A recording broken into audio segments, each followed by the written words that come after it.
been about 25 days going on 30. Been in Africa for a very long time. And we're getting ready to leave soon. In that direction is Elmina. And for me, it's a very important day. Last year we went and I got a little glimpse of our history. This time I aim to go back and find out everything. We're gonna find out why I'm African.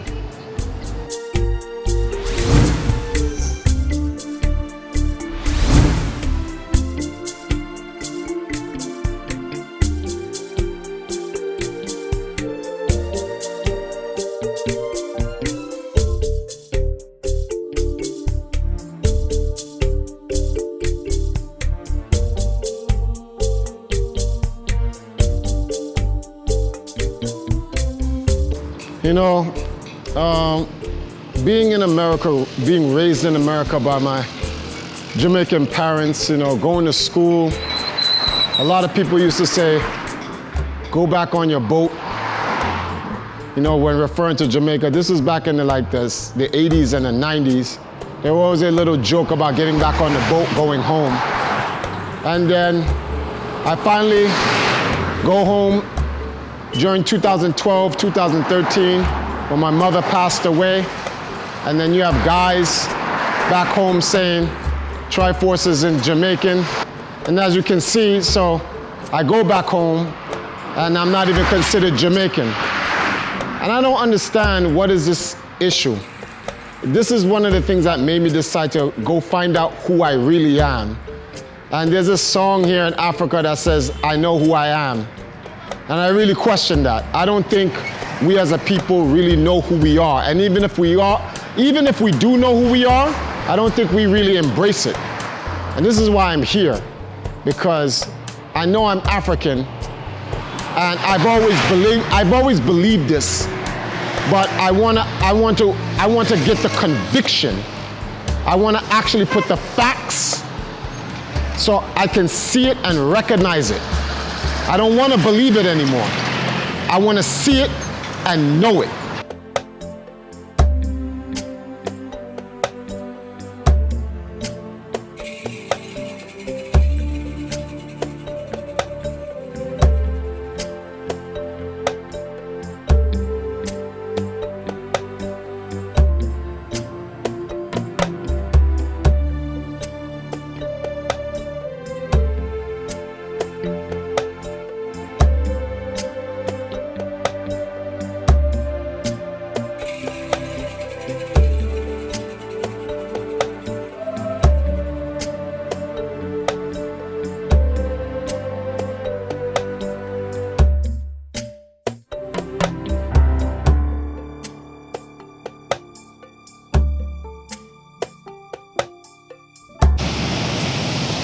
No.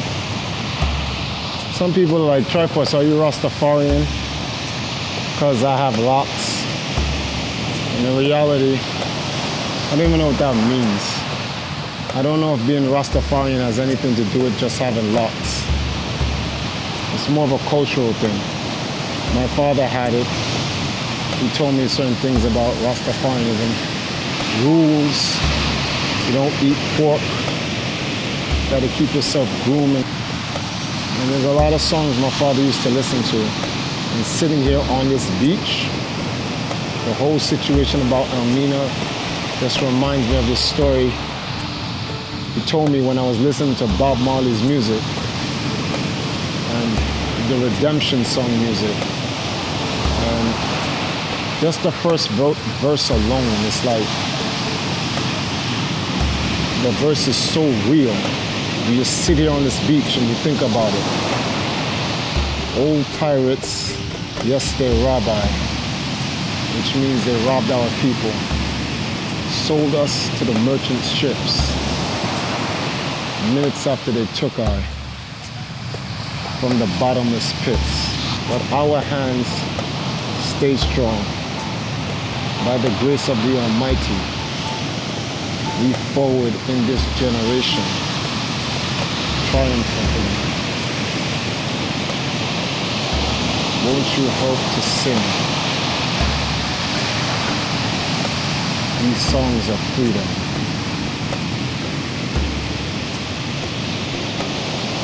I knew the song. Father's always playing it. I'm 42. And now the song is more real than ever. So me go so, man a warrior. Tell them man a warrior. No fighting justice, then you can't carry ya. Hey man a warrior, go tell them man a warrior. Man a kick down all them fence and all them barrier. We go so. We're almost there. It's only a few more miles to Elmina. And when I hear the stories, they used to tell me that when you went through the doors of no return, you couldn't see anything. And I can see why they call it the doors of no return. I'm literally looking at the Atlantic Ocean. Back then, anyone who would actually leave this land and go into that ocean, there's no way to return from it. 500 years later, we've returned.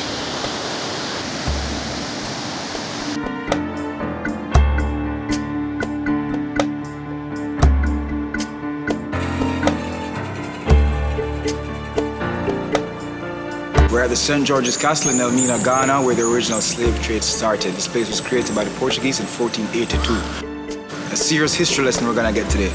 Stick around, there's lots more to come.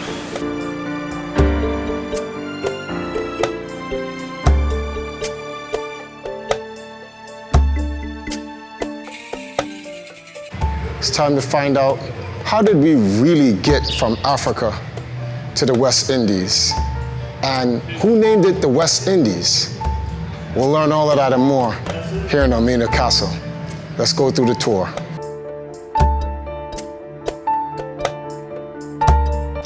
My name is Kofi Robert Kugbe, Director, Elmina Castle. I am going to give you the tour of Elmina Castle, or Elmina Dungeon.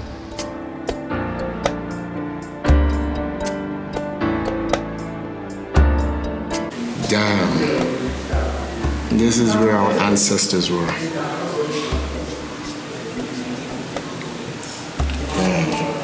537 years is this meter.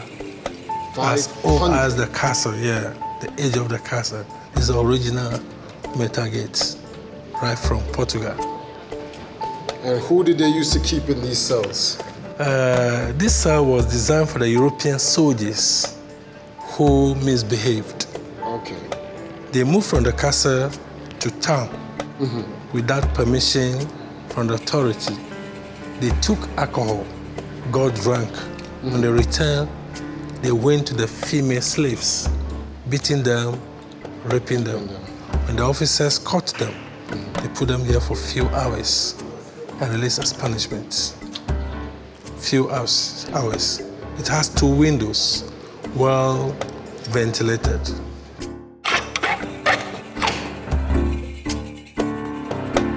We call it condemned cell. That's what that...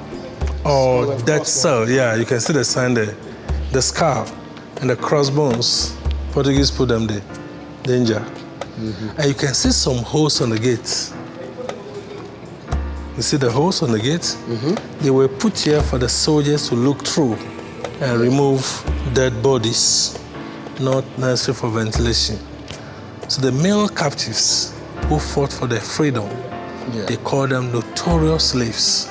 Notorious slaves, yeah. When they got them, they put them here. No food, no water.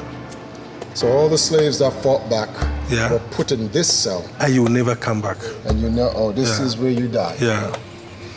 Starved to death. Yeah. And they pretty much. They- this is the same. This is the same metal. 500 years. Yeah, as that one. Yeah. The wood This one has been changed over time. over time. But this is the But original the metal has yeah. remained. Okay. They lifted the dead bodies, tied stones here, And then thrown cast them into the sea. ocean. Yeah. You know, there's a picture of stoned Africans like that they put at the bottom of the ocean and they're all chained. Is that in memory of this cell or the ones that jumped over the ship? Those jump over the ship. Yeah, this one, they threw them so that they will not come back ashore. They will sink, and the body will be decayed in the water. The bodies will not come ashore. So they tie stones here, throw into the sea. And those slaves came from Ghana here. Those captives, we call them captives, came from Ghana. There's a village here we call Kromante. Kromance. They are always fighting. So in Americas and the Caribbean, they call them Coromantun Negroes. The name Coromantun. Cromanta. Negroes. That name Kromance was derived from Coromantun, the Maroons. Yeah. The same Maroons from Jamaica. Yeah, those who fought for their freedom. Yeah. Coromantun Negroes. Very, very strong people. Always rebel. Yeah, they are actually the only people that fought in Jamaica and Haiti. People said they were stubborn. No. No, they Big weren't no. stubborn. They just didn't want They to be... fought for their freedom.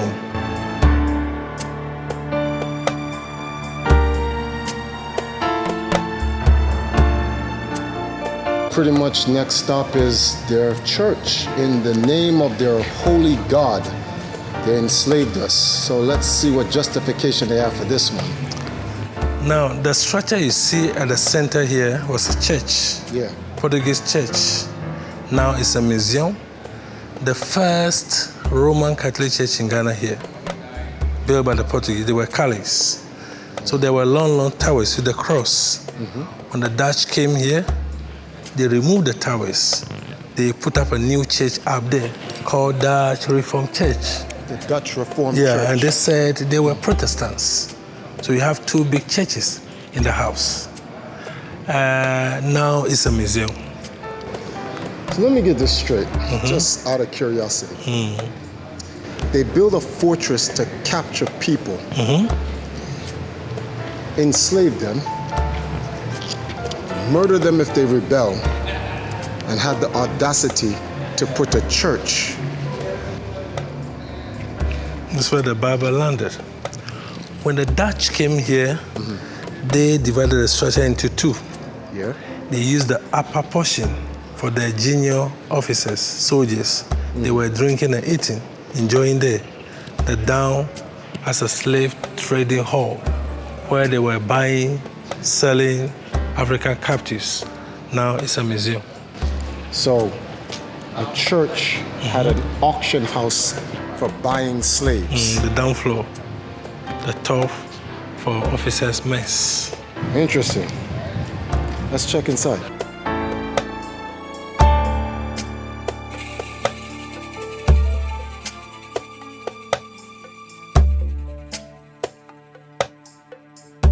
We're in a museum which used to be a church and an auction house where they sold Africans as slaves. What's this picture about? The picture is an aerial view of Elmina Township. It's a fishing community. Okay. Yeah. There is a river here called River Benya. River Benya? Benya, it enters the sea here. So this place is a harbor. Elmina Fishing Harbor. Yeah. On top of the hill, you can see Fort St. Jago. And Jago means James.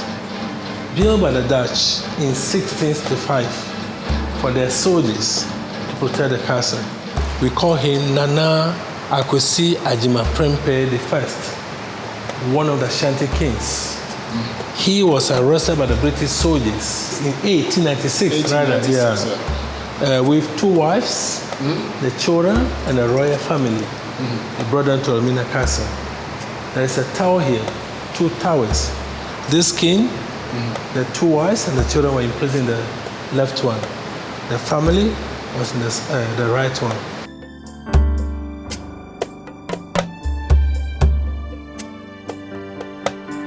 Whenever you trade with the Europeans, you lose. You lose, you not succeed. There is literally no purpose in trading with them. That goes for then and goes now. They don't want to do business, they just want to conquer. They say they want to do business. Yeah, they'll surprise you through so many dubious means. Yes. Nana Kundya, the sixth, is the palanquin. They were celebrating one of the festivals called Bakatui. Yeah, that is a festival here called Bakatui. So in the park, you can see a lot of herbs around him as a protection. Anybody who try to tempt him will not succeed. This particular herb, I know it very well. I use it. If you have it, any bad spirit will not come closer to you. You can mix it in water, drink, use it to bath. Even when somebody shoots you, it will not go through you. This one. Yes, this herb. So wherever you go, all the chiefs in Africa, they carry this one on the neck and on the head. You shoot the head, it will not go.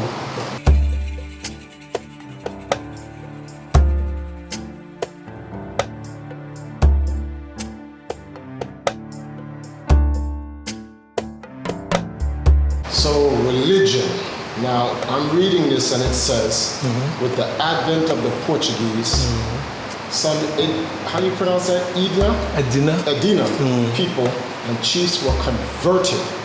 The word here is converted to Christianity. So my question to you is, before Christianity, what was the religion of the Ghanaian people?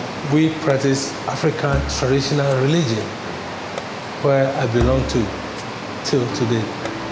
African traditional religion. And what is that? Can you give us a description of the basis of it? Okay, we knew God, or we know God before the Europeans came here. We pray to God through deities. We pour libation to the same God. Before the Europeans came here, we were worshiping God. We were eating, we were drinking water.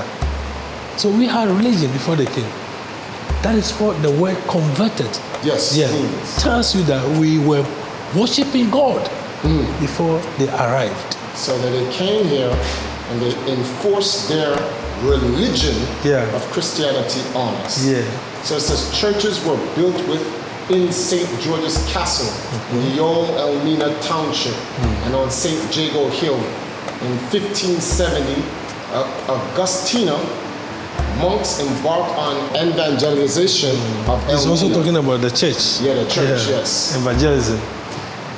Suddenly ended when the monks were killed. I wonder who killed the monks. They're talking about the religion. Yes. You see, our religion is now dying. It's down.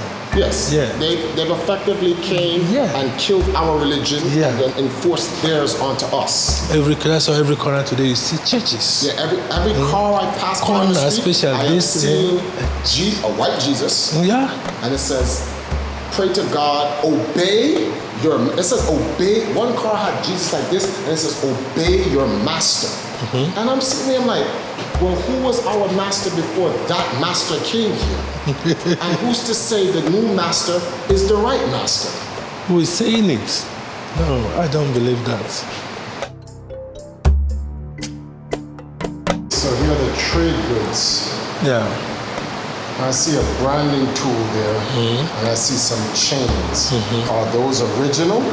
They are not original.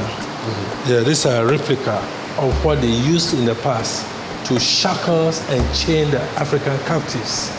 What about the branding? This one is original. International Trade Association. Belongs to the belongs to the Portuguese. Yeah, they use it to brand their slaves for easy identification. So let me get this straight. They're actually using human people as a commodity for trade. Yeah. And this one they put it into fire.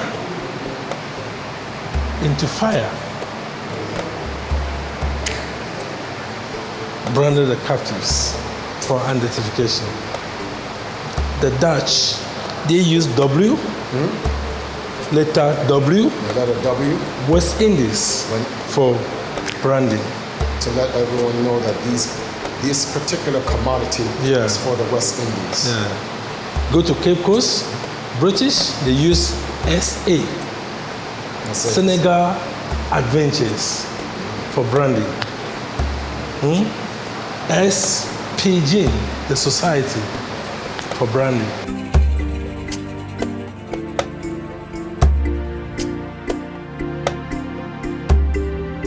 Okay, so now that we're done with the church That's where the males were, right? The men were here. The men were here. This courtyard. Okay. Apart from the two cells, you can see rooms around this way in the down floor. Yeah.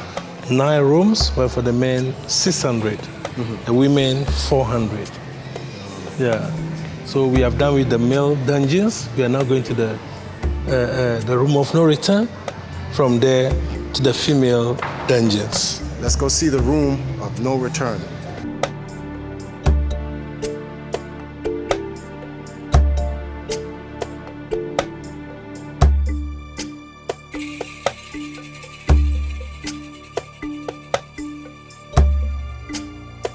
One of the dungeons for the men, transit dungeon. 120 men were lying down here. Now this room here, we call it brandy room. That's the room. Yeah, very good. The tool you showed them. Because ITA. very good. The merchants were many here to avoid any confusion at the destination. They put metal into fire.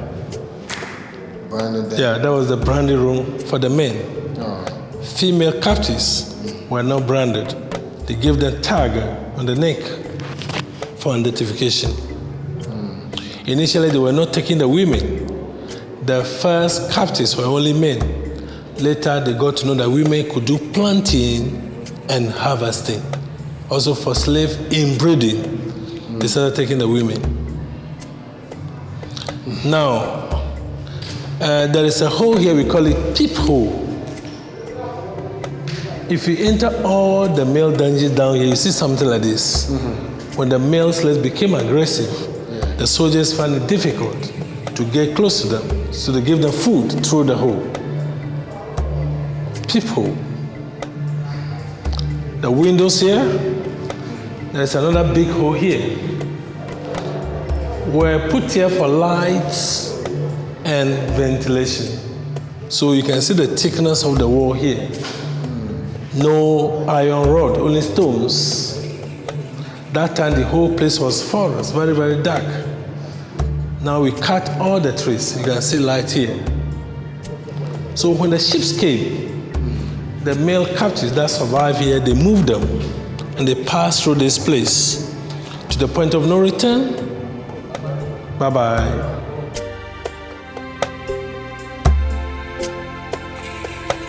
Now, this was where the women descended. You know, we have the female courtyard and the male courtyard. They were not together. They separated them. At first, we had steps. Now you can see drainage for the rain. British did this work. So if it rains now, you see the water going to the sea. So at the gate here, they allow the women to enter first before the men, so that the men could not get access to them in the ship. Everywhere they separated them. We go in there, you watch your head again. Here you count 5 before you raise your head.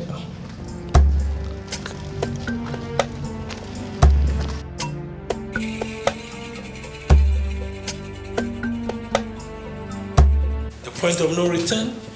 Today we are returning. We are now in the point of no return. At first, the sea was touching the castle. It's now receding. It's going back.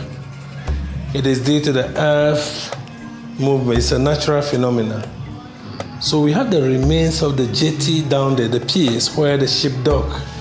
And they use small boats, taking the captives from here into the ship.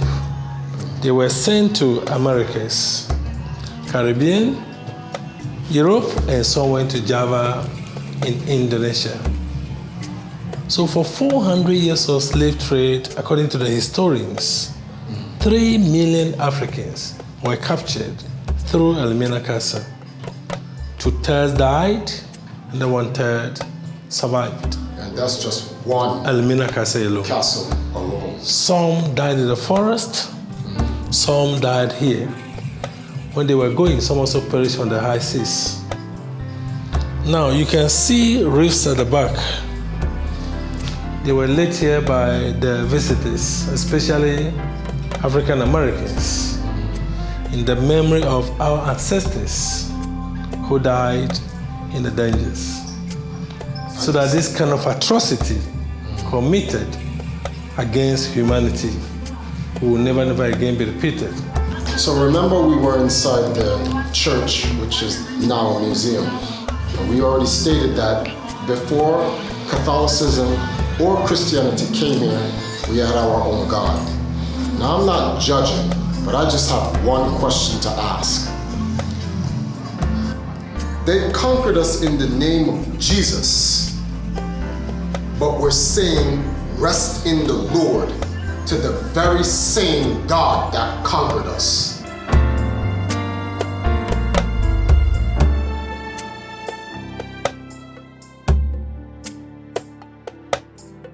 African traditional religion, we pour libation. If you want to pour libation in Volta region where I'm coming from, you face the western part. You turn your back like this. You hold a calabash with water, with corn flour into the water. Then somebody will be beside you with a drink. You have to tie cloth on your neck, bare-chested, barefooted. You show the calabash to where the sun rises. We say, Hojedo, Horeta, Hoyeho. Then we start invoking the spirits. You mention the ancestors that you know in the family. If you want to pour libation, or whatever is happening to you before you want to pour libation, it's a form of prayers. You want to communicate to your God. Maybe you are in trouble, you want God to listen to you, to give you answer. You call him, you tell him what happened. Then you use the left hand to stir the water whilst you're mentioning the great-great-grandfathers, the names, whatever you want to come on for you, you do it in this way. Yeah, you mention, after mentioning all the names, then you do something like this. Those who don't take it among other people in a group, like those who die through accidents. This is the water. Then you pour the water. In America, in the hood, when the homies fall and they're drinking alcohol, they do the very same thing. They pour out the drinks for their homies that died. So even in the ghetto, we still carry the tradition.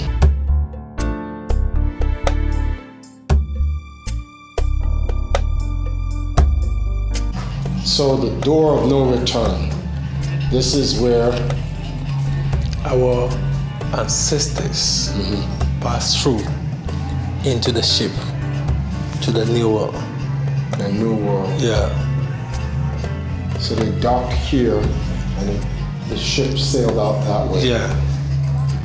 And that's into the Atlantic. Yeah. So initially the gate was very, very wide from the corner there to this place. Why did they shorten the When door? they started slavery, they narrow it so that they can control them. They will not escape one by one, right from here, one by one, into the, and they were in chains into the ship before they set off. Yeah.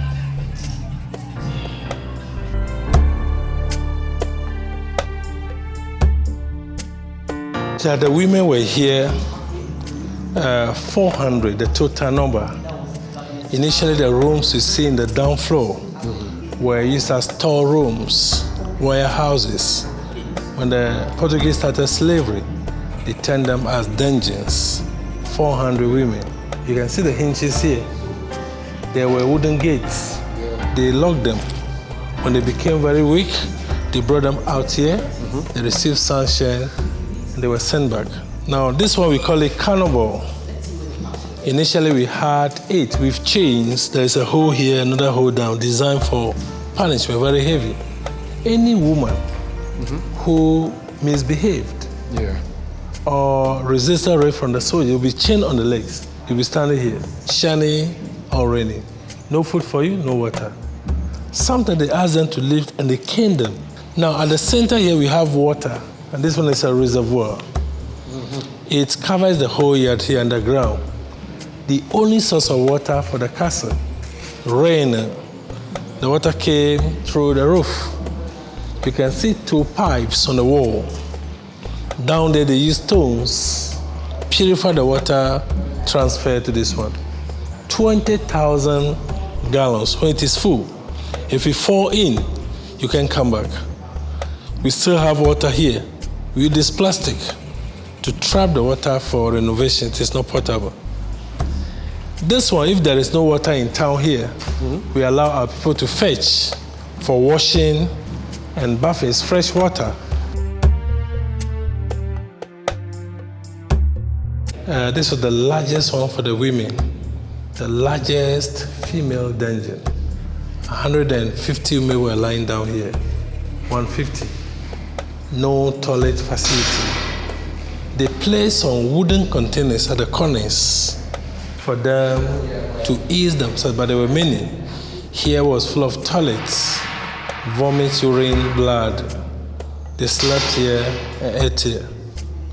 There is a hole at the corner that was put there for ventilation. The walls are very thick. There's no air coming here. Unfortunately, the hole there is connected to the magazine where they kept ammunition. So sometimes chemicals from there killed some of the women. When they died, they were not buried. They lifted the bodies, tied stones here, thrown into the sea. They were fed twice a day. They gave them corn, brown bread, millet, rice, and beans. They used palm oil to mix the food for them. Some ate, and some refused to eat. They prefer to die. Sometimes they eat pork here. Europeans were bringing live pigs. If one pass on, they cook it for the captives. That would be the first time they would eat meat here. It was barter trade. Initially, no money. If you bring one woman here, you take shotgun, one with some items. A very strong man, you take 4. Later, a man 15 pounds and a woman 4 pounds. Continue from there to the top. Somewhere in Senegambia, if you're able to gather 7 captives at a go, you get a horse if you're interested. Very sad. You can see governor's balcony here. That time malaria was here, very, very pandemic. So Europeans came here alone. They didn't bring women. They abused the female slaves sexually. The governor stood here. Ordered the soldiers to open the gates. The women came out. He selected one. Soldiers fetched water for her to bath. They gave her food to eat. You can see the staircase here. It's connected up there to trap door, a private access for the governor. So the woman was forced by the soldiers to climb. They opened the gate for her straight to the barrel. When the ships came, they screened them. There were doctors among the soldiers, and those who were pregnant were set free. They moved them to Elmina Township. They have structures in town, we call them stone houses, and they gave birth. 6 years later, the children came back here for school. So formal education started in Ghana here in Elmina Castle, the first schools, Castle schools. And organized one started in Cape Coast Castle. Here they opened a school in 1529 to train the mulattoes children. And this is the main reason why today if you walk along the coast, you see light color skin. You hear some names, Van der Poel, Van Dyke, Patas de Heer, Ferguson, Texan, Villa de Souza. They are not our traditional names, European names. This was the original floor. The captives were sleeping on these bricks. No mattress, nothing. So if you remove the cement now, you see something like this. In the castle, wherever I see the red bricks, came from Portugal. The yellow ones from Holland, and the brown is from Ghana here. And that time, no cement. They used limestone to bind the materials. Original iron bars here, we still have them. Very, very heavy. Portuguese brought them. they were replaced by wood. At first, iron bars so that they will not escape. Now, you can see some materials on the floor here. 5 years ago, we had a program here organized by University of Science and Technology, Kumasi. Volunteers from all over the world converge here. They try to reenact what happened in the past. They were just lying down here, both ladies and gentlemen, half dressed with these materials, and they were in chains, urinating on the floor here for 3 days.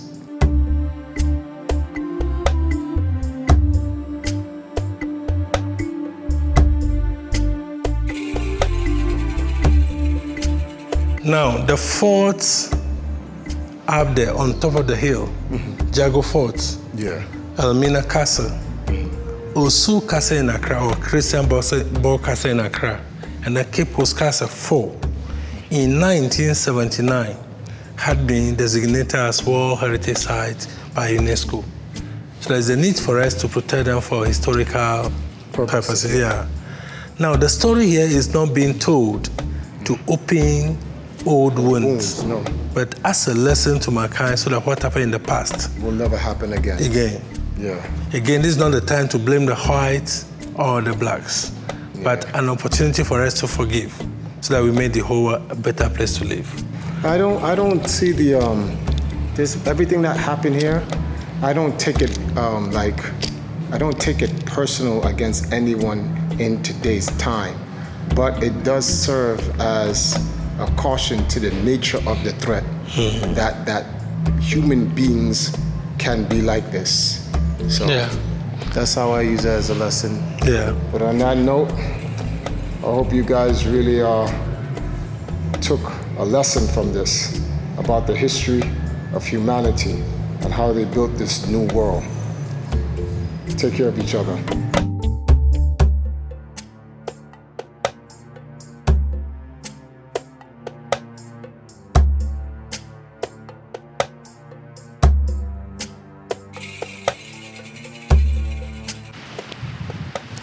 You know, I learned a lot from this castle. Just want to talk to you guys out there a little bit. I can't speak for everybody, and I won't. In fact, I prefer to just speak for myself. You know, I always have this thing, people say, well, you're not Jamaican because I don't speak patois, nor do I have any of the Jamaican current cultural things that doesn't even make any sense, because a lot of the things you find in Jamaica is here in Ghana, so it's really Jamaican people being African. And talking to Kofi about where the Maroons came from, the whole concept of what we think Maroons are. It's so much history. It's like, it's literally like the ocean you see behind you. The waves is crashing against the shore. That's the amount of information and knowledge and history all hit you at once. Most people get angry. They feel that they've been violated. Our culture's been violated, our people's been violated, and they have. But in this day and age, anger, that's not the answer. It's definitely not the answer. They say you should live your life, forgive but don't forget. That's not the answer either. The answer is to move forward. Time has mastered all of us. We will never be able to defeat time, not with the technology we have. It doesn't make a difference whether you forgive. It doesn't make a difference whether you forget or remember. None of that matters. What was done is done and can't be undone. But we can do something. We can do something about the future. This is not a black and white thing. In fact, this entire ordeal against the Africans serves as a big lesson for Africans that we need to understand the value our colonizers saw in us to go to war over us, to enslave us. They saw what we could build. They saw what we could do. And they said they had to have us as a commodity. They built an entire industry on us. And that industry has built this world. So I've always known the value of myself. The transatlantic slave trade literally reconfirms it. The greatest nation on earth was built off of it. The commodities they use are the greatest people in the world. Africans.